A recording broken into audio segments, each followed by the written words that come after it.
One of the most important aspects of pricing is not just setting price to begin with, but then pricing decisions being made over time. So let's talk about pricing over time. First off, understand that the idea of pricing over time impacts how customers will view pricing and view the product category.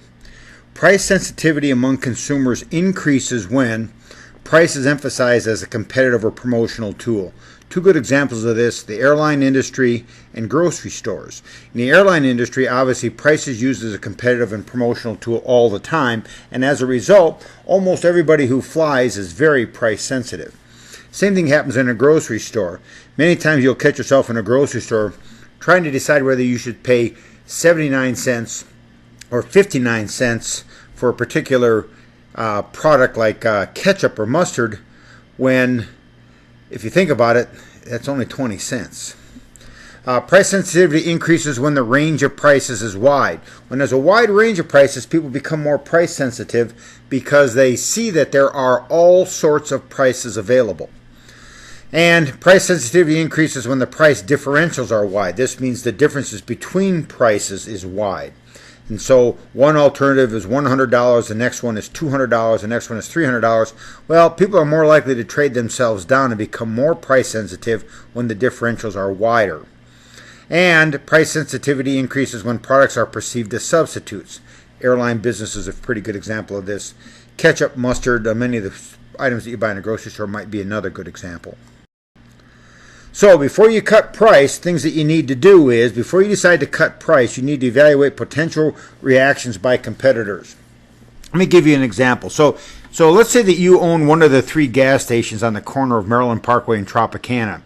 By the way, there used to be 4 gas stations there before one was knocked down and they put a Del Taco up on one of the 4 corners. But at one point in time, there were 4 gas stations there. So let's say that you own one of those gas stations and you decide that you need to increase revenues today, and you know that the demand for gasoline is relatively elastic, so you go out and you take your little suction cup thing out there and you go out there and you change the price of your gasoline from $2.59.9 to $2.49.9. You cut the price by 10 cents a gallon. Well, before you go out and do that, you need to think, what might the competition do? Because when you do that, what happens? Well, you come inside and you start to get more business, and then pretty soon the little guy across the street goes out with his little suction cup sign and he reduces his price of gasoline down from $2.59 past your $2.49, now down to $2.45.9. Now what? All right. So before you start to cut price, evaluate what potential reactions there might be by competitors. What actions are most likely, and then what would your reaction be to their actions? And then other competitive reactions that might take place. For instance, the competition might not actually cut price. They might try to add some benefits at the other end instead. And then you need to evaluate the consequences of that particular price cut. So before you decide to cut price, ask yourself, what's the competition going to do when we cut our price? By the way, competitors are more likely to respond to a price change when the number of firms is small. In the case of our example, all 3 gas stations on one corner, so the number of firms in that one little area is relatively small, plus you're in close proximity.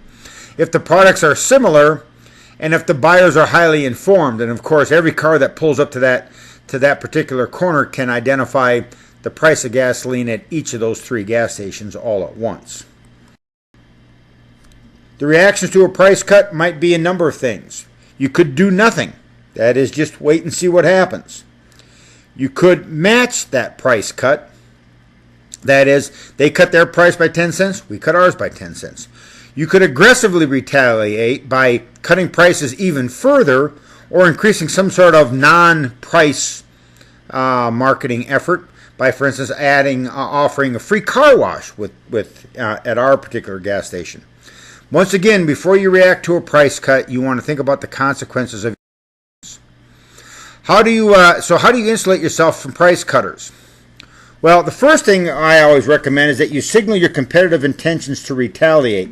My favorite story about this is when Steve Wynn got ready to open the Mirage many years ago. Many people on the strip thought that that would create over demand, and many of his competitors talked about the idea of reducing the price of their rooms to make sure that their customers didn't go over to the new Mirage.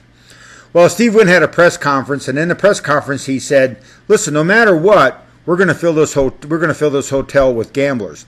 So if I have to give the rooms away, I'm going to give them away to make sure that I've got my hotel full of potential gamblers." Once again, he wasn't really going to do that, but he wanted to signal his competitive intention to retaliate to any price cuts by the competition. As a result, no one cut their prices, everyone survived, and Las Vegas went merrily on its way. You should also try to focus on stressing total costs instead of one particular cost. Grocery stores like to do this. Sure, you can get a little better deal on one thing or another, but each grocery store claims that they have the lowest total costs for your whole grocery store basket and your costs over time. Another way to insulate yourself from price cutters is to have cumulative quantity discounts. That is, offer discounts that accumulate the more you buy. Another thing is to focus on telling you don't sell a product, but rather a total product or service. That is, I don't just sell a product, I offer technical help, service on those products, delivery, financing, and so you try to insulate yourself from price cutters by arguing it's my total product offering and my total organization that is behind this product and not just the product itself. And then, of course, the other thing that you need to do, differentiate yourself. Make your product different in a way that adds value for the customers. Conclusion, there are no know-it-alls, but use some common sense. Before you cut price, think about what's likely to happen and think about what you're going to do when the competitors react. And if your competitors cut price, have a strategy ready to go in place. Perhaps the worst thing you can do is nothing, but you always need to think through what you might do if the competition cuts price.